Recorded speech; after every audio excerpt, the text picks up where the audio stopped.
rapidement. Messieurs, dames, on vous l'a dit, c'est un grand jour aujourd'hui. On est ensemble pour cette journée historique. La prochaine personne est une grande dame. Écoutez bien.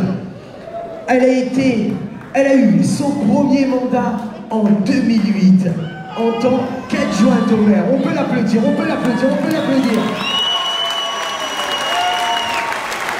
Elle a été la première femme à diriger le comité d'agglomération La Signore à La Réunion. La main à nous, applaudissez-la pour ça. S'il vous plaît, Saloni, allez, allez, allez.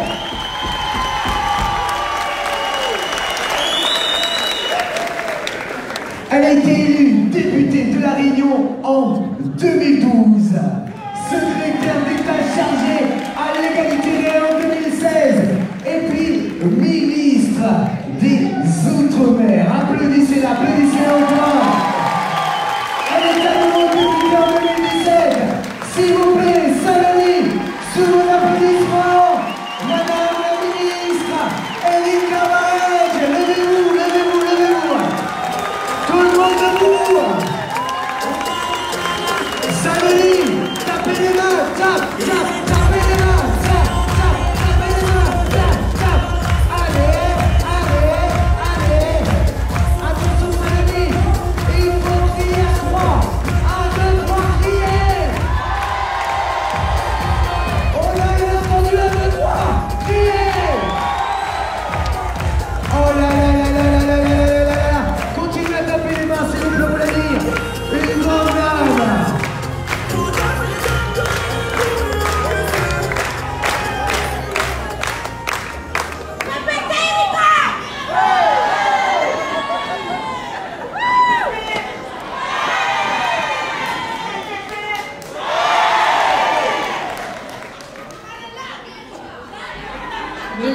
Mila, comment il est Sandy?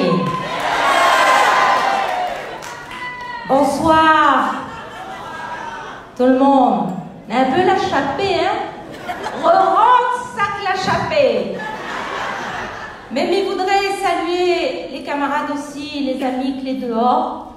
Il y a un petit peu de place maintenant, donc un petit peu venir, rentrer et participer à ce beau rassemblement. Je voudrais vous remercier chacune et chacun d'être présents ce soir si nombreux. Et Zatikone fait 2-3 campagnes maintenant que nous faisons ensemble. Et à chaque fois, à chaque rendez-vous, c'est le même affaire. Le cœur, il bat pareil. Il accélère. La tension, il monte. L'envie monte aussi. L'envie bataille. Pas avec le poing, avec les convictions. L'envie de faire gagner ça qu'on défend depuis si longtemps. Et Gilbert, que je voudrais saluer, parce que Gilbert a été, bien sûr, notre maire, mais pour les élus clés là, mes chers collègues, que je voudrais aussi embrasser, chacun d'entre eux. Gilbert a été notre... on a deux, trois... Moon, toujours avec l'esprit un peu mauvais, dit mentor. Ici, il n'a pas de mentor. Hein. Lui, il a été notre porte-drapeau dans une équipe football. Il ne connaît pas le football, mais il dit beaucoup, il connaît le football. Mais dans une équipe, il faut un chef, un meneur. Et Gilbert a été notre meneur sur 2 mandats. Et quand on est dans une ville de 160 000 habitants, quand on a les difficultés que nous connaissons, quand on a l'espoir d'une population à porter, chacun d'entre nous l'a fait notre part, mais il a fait la part qu'on a un bon meneur. Donc Gilbert, merci de nous avoir menés pendant ces 2 mandats. Alors 12 ans. Fait un bout de 12 ans. Quand nous l'est arrivé à la mairie, dans certains moments, il n'existe pas. Tu arrives tout juste au monde. Et c'est notre action politique pendant 12 ans qui a façonné et qui a apporté à ces enfants et à ces familles les éléments qui leur ont permis, en tout cas on l'espère, et Gilbert a tracé très rapidement, parce qu'il y avait beaucoup d'autres choses à dire, les éléments qui ont fait très certainement qu'on a changé la vie. En tout cas, c'était le sens de notre engagement, la vie des Dionysiennes et des Dionysiens pendant ces 12 années. On a porté de profondes transformations. On a changé le visage de Saint-Denis. On a construit des grands équipements emblématiques. Il veut dire par là le cœur vert familial, que tout le monde connaît. 30 hectares, les familles viennent tous les week-ends. Au lieu d'être entassés dans l'immeuble, ils descendent, ils fêtent les anniversaires, ils font les pique-niques, ils retrouvent du lien. On a construit la Cité des Arts, ici, où on est, où on se retrouve ce soir, qui est un véritable fanal de la culture pour Saint-Denis, mais pas que, pour La Réunion aussi. On peut citer l'exceptionnelle médiathèque François Mitterrand, qu'on vient de réouvrir, qu'on a modernisée. Et cette médiathèque François Mitterrand, elle a fait des petits. On a disséminé sur le territoire, dans les quartiers de la ville, des médiathèques, à la Source, au Moufia, à la Montagne. Parce que on sait que la lecture, on sait que le livre est un moyen de prévenir l'illettrisme, est un moyen de lutter contre l'illettrisme. Et l'illettrisme, vous le savez, est un mal considérable. Ne pas lire, ne pas écrire, ne pas comprendre ce que l'on a en écriture devant soi, c'est s'exclure de la société. C'est violent, c'est grave. Et par notre action, par la médiathèque, par les médiathèques, nous avons apporté notre pierre pour lutter contre ce grand mal qui ronge notre société réunionnaise. Et lorsque je dis ça, c'est aussi pour dire que pendant ce mandat, on ne s'est pas contenté de faire un fanal par-ci, un autre fanal par-là, juste pour le centre-ville, juste pour les grands quartiers. Non, ce qu'on a voulu faire aussi, c'est de faire tout ça pour tout le monde, partout dans Saint-Denis, sur tous les territoires de Saint-Denis, les écarts aussi. Parce que quand on était arrivé en 2008, chacun peut se rappeler, il dit tout pour Saint-Denis. Rien pour les quartiers. Nous ne compte pas. N'a point rien pour nous. Ce qui était fondamentalement injuste. C'est pour ça que quand on fait la bibliothèque, la médiathèque François Mitterrand, on fait la bibliothèque à la Source. On fait la bibliothèque en Moufia. On fait aussi à la Montagne. On partage les équipements de haut niveau pour l'ensemble des territoires. Et ça, c'est pas neutre. Il y a une valeur derrière ça.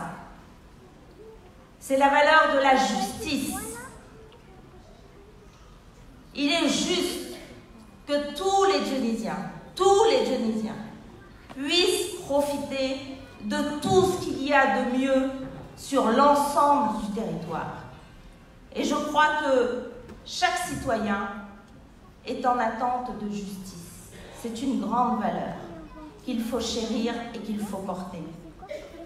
On a été guidé par valoriser les écarts. Et d'ailleurs, en parlant de sport tout à l'heure, Leïla, tous les ans, on reçoit nos 200 champions nationaux, internationaux à la ville de Saint-Denis. Et ces champions viennent de partout. On a des champions de pelote basque, hein, Monique, viennent du Chaudron. Hein, on a un mot de Chaudron là. Ils viennent du Chaudron. Ça veut dire que partout dans nos territoires, à condition qu'on mette les conditions, les éléments de la réussite. Partout sur la ville de Saint-Denis, il y a des champions, il y a des talents. Et c'est notre devoir juste de donner à chacun ces éléments d'épanouissement. Et puis en parlant de justice, je voudrais parler d'un autre sujet que je développerai au fil du discours. C'est une grande demande des familles. C'est se loger, avoir un toit. Et pendant ce mandat, on a participé à construire 5000 logements sociaux à Saint-Denis. 5000.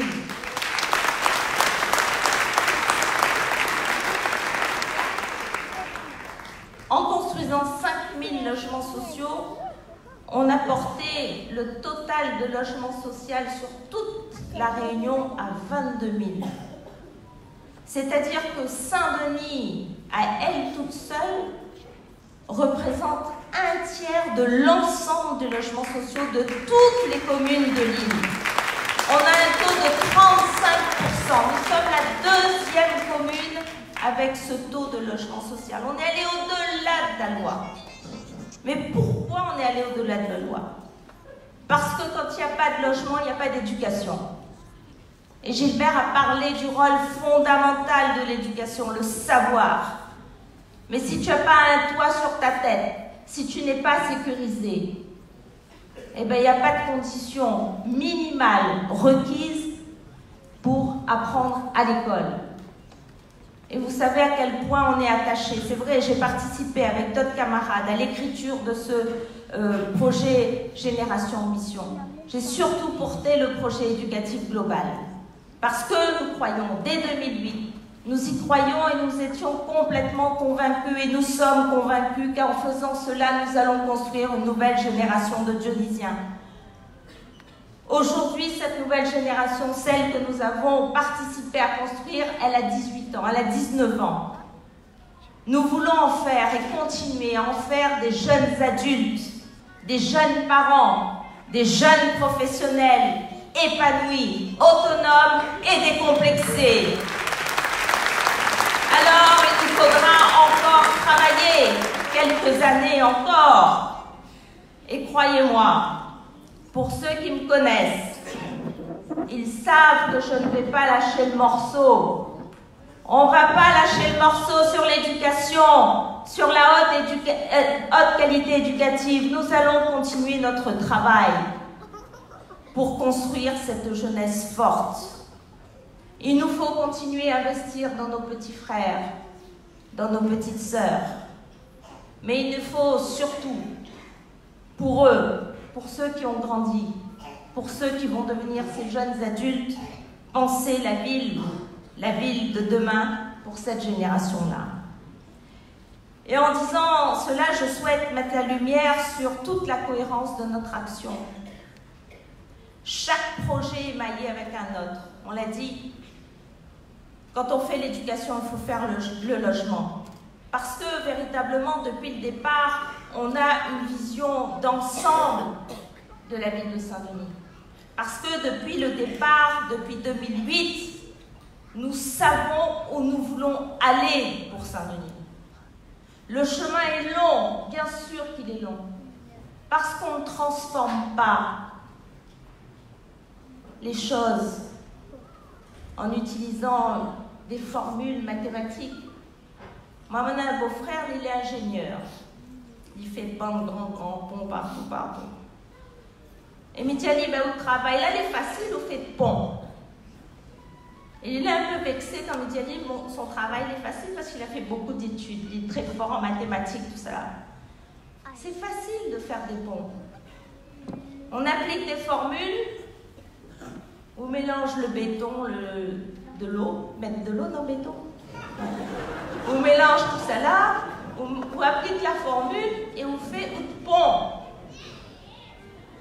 Mais pour transformer une société, pour changer les gens, pour faire une autre ville, pour porter un rêve, qui a la formule mathématique? Qui a la baguette magique? Personne. Personne n'a la la baguette. Il faut le temps, il faut la conviction, il faut les valeurs. Et pour illustrer mon propos, m'y pense à Camélia. Nanmoun Camélia ici? Et pense à Camélia. Quand nous l'est arrivé à Camélia en 2008, il faisait au moins 40 ans, un coup de pinceau n'avait pas été passé au Camélia. Les vrais, pas vrais? Camélia, on se souvient, était un quartier qui avait été complètement abandonné. La réalité dans les appartements, quand on visitait les gens à l'époque, c'était des personnes âgées qui ne pouvaient même plus prendre un bain, ne pouvaient même plus se laver. Parce que les baignoires étaient hauts comme ça, et qu'elles avaient perdu leur mobilité, et qu'elles ne pouvaient pas aller se baigner. C'était ça la réalité des Camélias. Et on a pris le temps, et regardez ce que c'est devenu maintenant, Camélia. Ça s'est transformé, c'est beau. Il y a la dignité là-dedans. Il y a le bel escalier rouge, ce bel escalier rouge qui donne toute son identité à ce quartier, qui était invisible et qui maintenant est éclairé. Voilà le travail de longue haleine. Voilà 12 ans de travail. C'est long et on n'a pas fini. Il reste encore tant à faire, y compris à Camélia. Et dans ce quartier, mais comme dans d'autres, il y avait des espaces publics. C'était étouffé, c'était noir. Il n'y avait pas de lumière. Personne n'osait aller sur ces espaces-là. Aujourd'hui, on a un phénomène extraordinaire. Tu viens à Camélia, où on voit des groupes de dames. Vous avez bien fait la Zumba. En plein espace public. En plein espace public. L'espace public qui était réservé à quelques hommes sans lumière, cachette ou tes passes droites parce qu'il n'y avait pas de sécurité, parce que c'était pas pour toi. Et maintenant tu as des dames qui sont là, qui s'assument, qui sont fières, qui viennent faire leur Zumba, leur sport, qui ont un peu poussé le bonhomme un peu dans le coin. Mais l'aménagement des espaces publics, c'est un enjeu très important. Parce que lorsque les femmes reprennent possession des espaces publics, c'est un élément fondamental pour la lutte pour l'égalité homme-femme. Quand les femmes reviennent dans l'espace public, les femmes réaffirment leur réalité, leur existence dans l'espace public. Et ça fait partie de ce que nous avons construit. Et c'est aussi notre vision des choses. C'est bien sûr l'affirmation de l'égalité homme-femme, c'est aussi la possibilité d'agir pour sa santé. Quand on fait du sport dans les espaces publics, on lutte contre les AVC, on lutte contre le diabète. Parce que la santé, il y a une cause injuste sur la santé. Quand vous avez les moyens, vous allez en salle. Quand vous n'avez pas les moyens, vous n'allez pas en salle. Et il n'y a que l'action publique, la ville, qui peut aménager ces espaces pour que vous ayez la gratuité pour pouvoir avoir accès au sport et vous préserver des maladies. C'est ça la réalité de ce que nous avons fait. Alors, quand je dis tout ça, c'est juste pour dire que nous avons posé une pierre, mais aussi qu'une ville n'est pas un amas de pierres. Une ville, c'est pas juste construire. Une ville, c'est pas des bâtiments, c'est pas que des routes. Une ville, comme Saint-Denis en tout cas, c'est ce que nous sommes, chacun d'entre nous. Et c'est le point de notre réflexion depuis le départ. Et c'est ce point-là que nous allons continuer à tirer. Nous devons penser la politique dans le pays, sur l'île, mais dans la ville, en intégrant chaque réalité de chacun d'entre vous. La ville, c'est pas du béton. La ville, c'est de l'humain. C'est des réalités humaines. Et nous avons donné, et nous continuerons de donner, du rythme au cœur de Saint-Denis. Nous allons continuer à faire battre et circuler le sang dans les artères de cette ville. Nous allons continuer à lui mettre de la chair sur Saint-Denis. Nous avons transformé le béton en être humain. C'est le travail que nous avons fait ces 12 dernières années. La ville, et la ville que nous voulons, c'est un espace commun. J'ai toujours l'habitude de dire que la ville, vous savez, c'est comme le salon et les chambres dans un appartement, dans une maison. Dans une maison, vous avez les chambres, les enfants font à peu près ce qu'ils veulent. On ferme, chacun fait ce qu'ils aiment dans les chambres. Et puis il y a le salon. Le salon, c'est notre espace commun. C'est là que nous vivons avec. C'est là qu'on partage nos valeurs.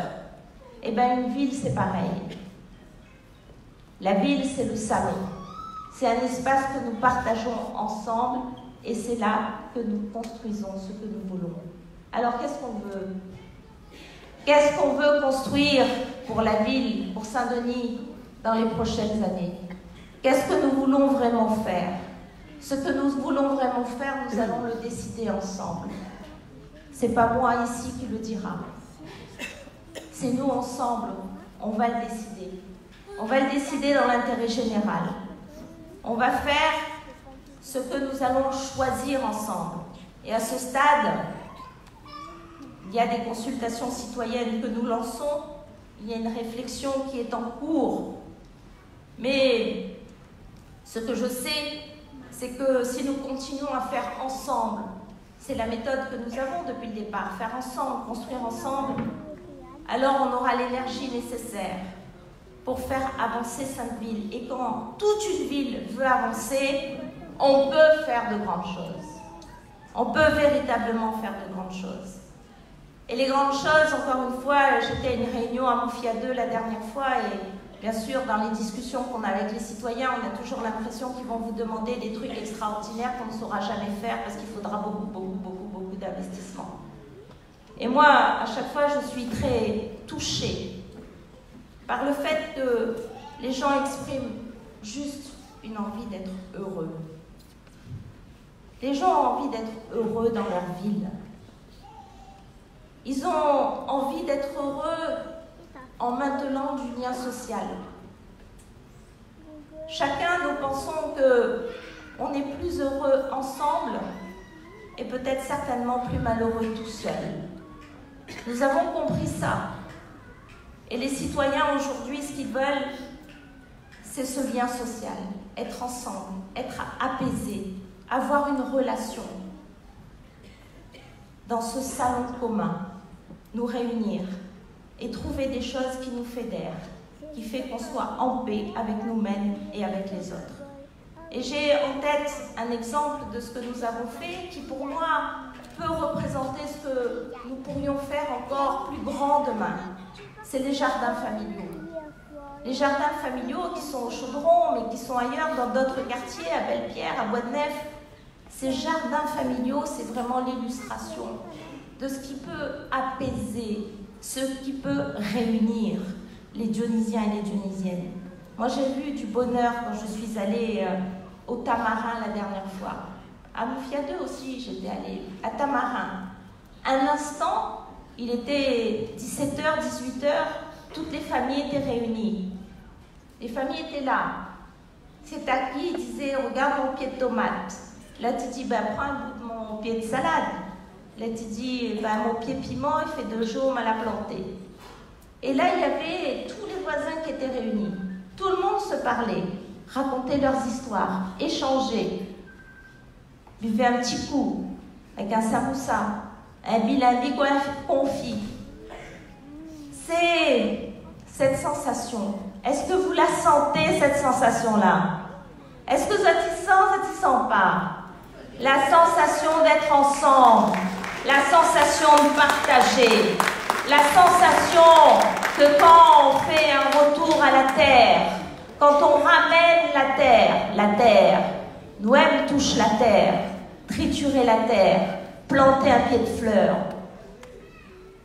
Et dans la ville, dans le milieu urbain, on nous a fait croire pendant des années et des années et des années qu'il y avait les ruraux qui avaient contact avec la terre et les urbains étaient condamnés au béton. C'est faux!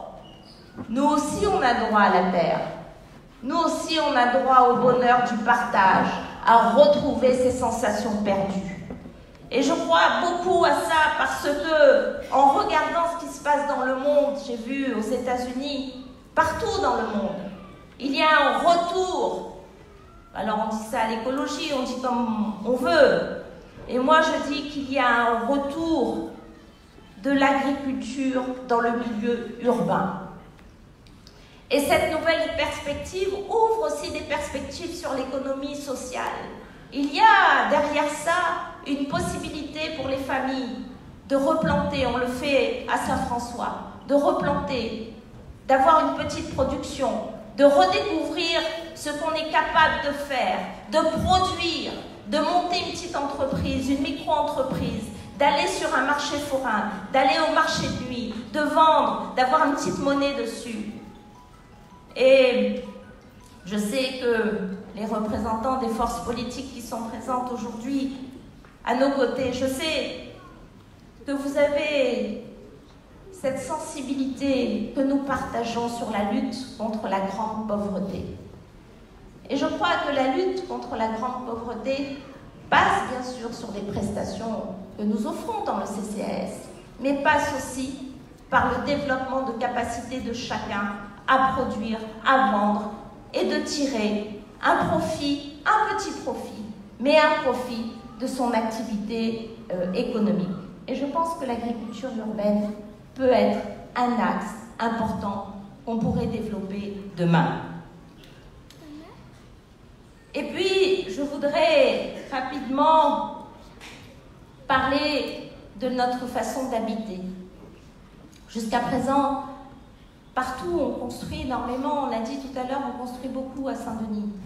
On a construit beaucoup de logements. Et je crois qu'il faut vraiment changer. Je crois qu'on ne peut plus se satisfaire du bâti. Juste construire du béton. Juste sortir des immeubles. Ça n'est plus satisfaisant. On ne peut plus parler de logement. On doit parler des lieux où on habite.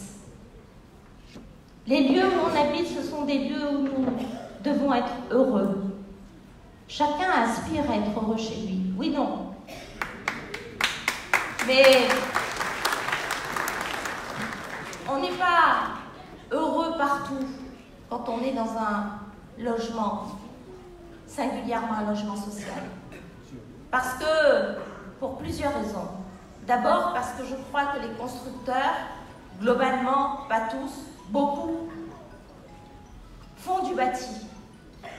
Et que les villes et la ville n'utilisent pas suffisamment son pouvoir réglementaire pour faire que nous puissions sortir demain des logements de qualité, des logements où il y a des espaces de vie en commun, des jardins, des aires de jeu, des lieux de rencontre, des locaux où on peut faire des fêtes familiales.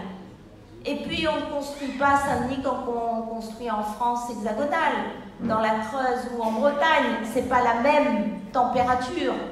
Et pourtant on continue à construire pareil.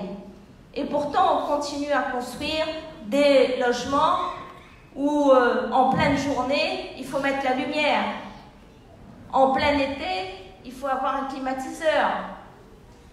Et tout ça, ça a un coût pour les familles. La facture d'électricité est très élevée. Ça a un coût pour la planète. Ça n'est pas bon pour nous. Et je crois véritablement que maintenant, nous avons une école d'architecture, nous avons des grands architectes à La Réunion. Il faut que nous changions notre façon de faire. Il faut que dorénavant, nous puissions sortir des bâtiments qui soient des lieux de vie et pas des lieux juste où on se pose, où on est embêté par le bruit, où on n'est pas bien, où on est stressé, où on prend des médicaments, où on ne peut pas dormir. Il faut cesser et il faut changer notre façon de construire des logements. faut des lieux de vie. Il faut des lieux où nous sommes bien, où nous sommes heureux. Quand on paye notre loyer, il faut nous les heureux. Et c'est pas le cas. Et c'est pas le cas. Et moi, je vois beaucoup trop. Et vous allez nous trouver aux côtés des Dionysiens pour être des négociateurs ou des partenaires beaucoup plus exigeants avec les bailleurs sociaux. Il n'est plus admissible qu'il faut des mois, il faut des années pour changer une ampoule dans un escalier. Et c'est une question de dignité. Franchement, moi, je trouve que ça n'est plus supportable. Et c'est notre responsabilité aussi politique d'agir là-dessus. Parce que les gens n'y habitent pas, les gens y vivent. Et nous, ça que nous veut, c'est que cette ville, demain, quand un monde y vive un endroit, il peut être heureux et construire son lien social avec ses voisins dans un endroit que les jolis, que n'a pas de bruit, que les propres, que l'y paye peut-être, mais que l'y sent bien dedans.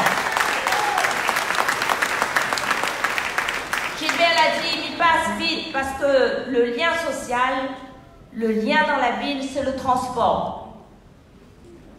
Alors, le transport. On peut prendre un loto, on peut prendre un vélo, bon pas trop, on peut prendre, voilà. Demain, nous aimerions, Gérald, prendre le tram Tao. Ça, le tram Tao nous veut. Nous trouvons Alice super. C'est ça que nous veut. Vas-y Gérald, fais ça pour nous.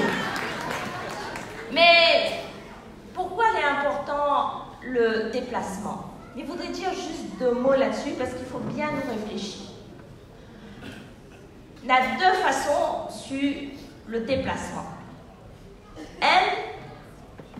On peut déplacer sur des distances courtes, donc on fait ça à pied normalement. Hein?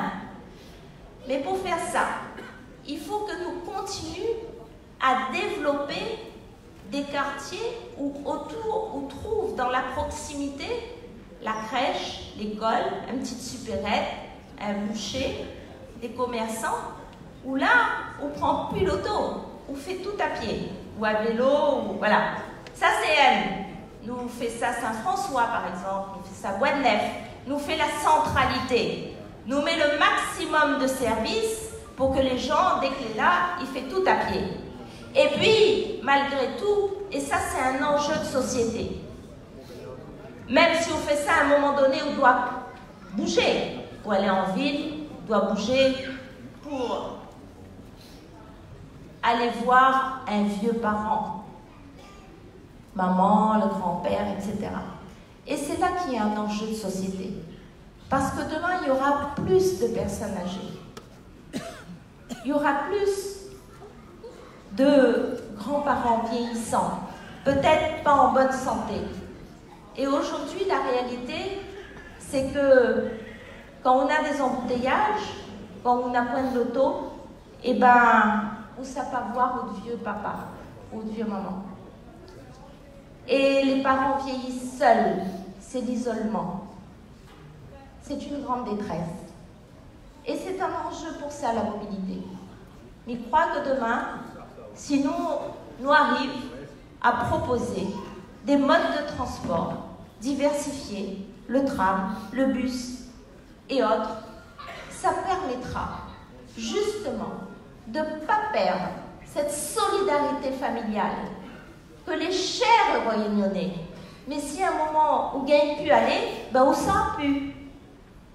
Et quand dans 10 ans, dans 20 ans, on va se réveiller, on va se retrouver dans une société où on aura ignoré notre vieille maman et notre vieux papa. Et ça ne veut pas. C'est pour ça que les mobilités, c'est un enjeu essentiel qu'il faudra absolument réaliser pour qu'on maintienne dans cette ville humaine où l'humain est capital, véritablement le lien entre nos grands-parents.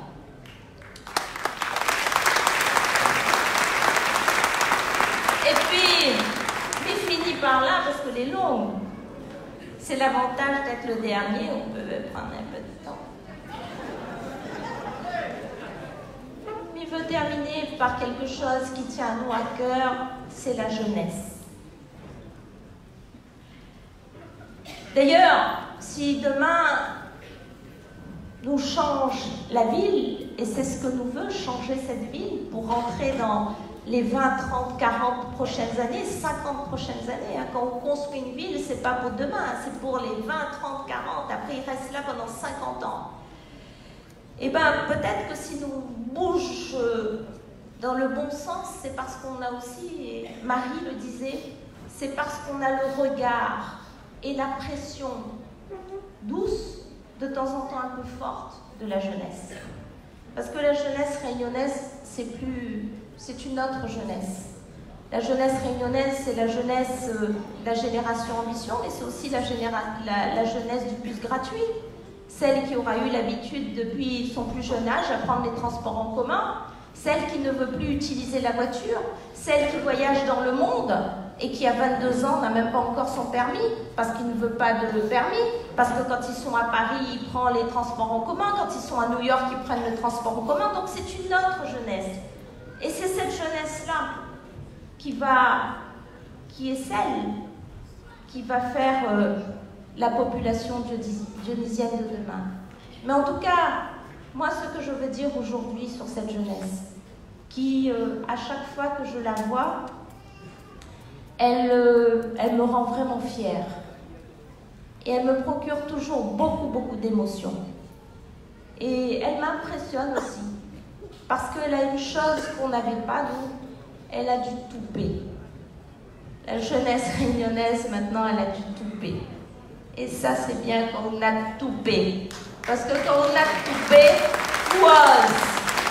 Et quand on ose, on fait des choses extraordinaires. J'ai vu les enfants de Demos. Est-ce que vous savez ce que c'est Demos? On a soutenu Demos, qui est un grand programme où j'ai vu des petits enfants, des petits réunionnais avec leurs petits souliers vernis, bien habillés, le petit costard, la petite cravate, fiers de zone, en train de jouer du violon. Des marmailles que n'auraient même pas rêvé d'écouter Schubert ou Mozart. Et quand je dis ça, il n'y a aucun jugement de valeur. Et ces enfants-là, parce qu'on est intervenu par des politiques publiques, ces enfants-là sont allés jouer à la Philharmonique de Paris.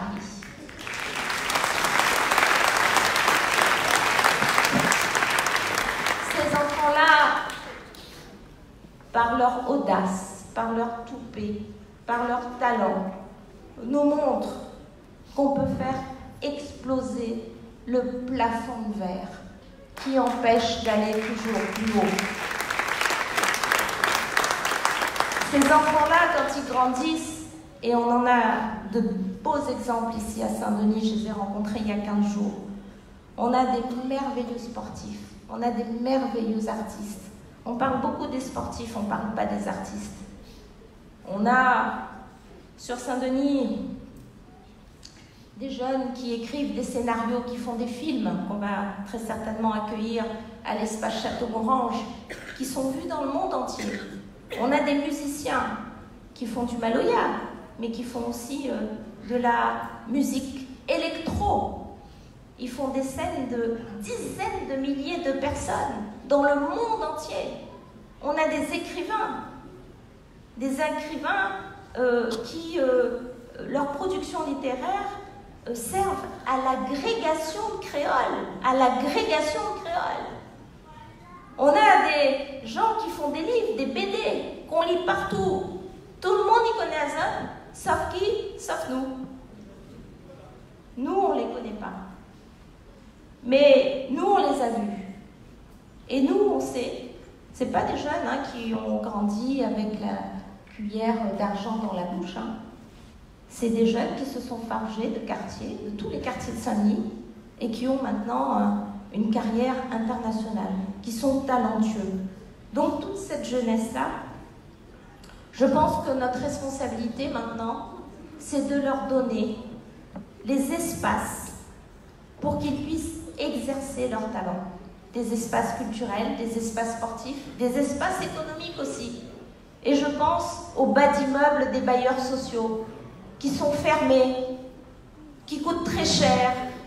On peut faire là des espaces économiques à pas cher. Nous, on avait fait les écobox, mais on peut faire dans les quartiers, ouvrir pour des loyers à pas cher. Une jeune fille ou un jeune garçon qui veut être coiffeur, il fait ça dans son quartier, qui veut être barbeur, qui veut être ci, qui veut être ça. On leur offre la possibilité d'exercer leur talent artistique, sportif, économique. Zoti monte cette boîte, Zoti crée, Zoti vive de ce talent. C'est ça qui manque aujourd'hui. C'est qu'on ne pousse pas et qu'on ne leur donne pas la possibilité d'exercer leur talent. Et ça, je pense que c'est un enjeu important pour demain. Parce que tant qu'on ne dit pas qu'ils sont talentueux, qu'on leur donne la possibilité, alors ils ne croient pas en nous. Et quand ils ne croient pas en nous, c'est un échec pour la société réunionnaise. Et nous, on ne veut pas ça. On veut leur donner leur chance. Voilà, je pense, ce que les grandes lignes rapides, qu'il s'agisse de la jeunesse, de son envie de conquête, à laquelle nous devons donner tous les moyens de ses ambitions, qu'il s'agisse de la lutte contre la grande pauvreté, la volonté de ces hommes d'ailleurs et de ces femmes dignes de ne pas y rester dans cette grande pauvreté. Dans tous les cas, nous devons prêter une attention particulière, singulière, à chaque fois. Parce qu'il faut bien souvent regarder au-delà de ce qu'on voit. Il faut dépasser les apparences. Quand on reçoit les uns et les autres, nous en tant qu'élus, on remarque que les gens ne viennent jamais nous demander quelque chose. Ou quand ils viennent nous demander, il ne faut pas s'arrêter à la première demande. Ce que les gens viennent nous demander, c'est de participer à la réalisation de leurs rêves. Personne ne m'a jamais demandé de réaliser son rêve. Chacune et chacun que j'ai pu rencontrer pendant toute mon activité politique, chacune et chacun m'a demandé de croire en son rêve et de lui donner un coup de main pour qu'il réalise son rêve. Et je crois que c'est un enjeu fondamental pour les années qui sont devant nous. Quel que soit le projet, de jeunes, de familles, de vieux, quel que soit le projet. Tous les gens qu'on voit, ils prononcent un mot. Mi veut avancer. Hein? Nous toutes nous disons ça. Nous dit nous veut avancer. Et bien vous voyez ce mot mi veut avancer là. C'est important. Ça veut dire qu'on porte une ambition. Et ça veut dire que la ville doit être aux côtés de chacun des Dionysiens et des Dionysiennes pour réaliser cette ambition. Nous sommes la ville de l'ambition, de la génération ambition. Nous sommes la ville qui croyons en l'ambition de La Réunion, de Saint-Denis. Nous portons ça parce que nous avons confiance dans l'avenir, parce que nous croyons en nos compétences, parce que nous croyons en notre courage, parce que nous croyons à chaque femme, à chaque homme de la ville de Saint-Denis. Donc, nous voulons, je crois, pour les années à venir, une ville heureuse, une ville décomplexée et une ville du lien et du désir de destin commun. Voilà ce que nous voulons. Voilà, chers amis, ce que je pense que nous devons aller semer partout. Gilbert me disait, il nous reste 4 mois. 4 mois pour le bilan, 4 mois pour construire, 4 mois pour réfléchir, 4 mois pour faire ensemble, 4 mois pour porter l'espoir, pour porter notre détermination, pour porter notre volonté, notre combativité, pour continuer à construire la ville de Saint-Denis que nous aimons, la ville solidaire, la ville ambitieuse, la ville de l'avenir. Je vous remercie. S'il vous plaît, Saint-Denis, applaudissez, levez-vous, s'il vous plaît. Un tonnerre d'applaudissements.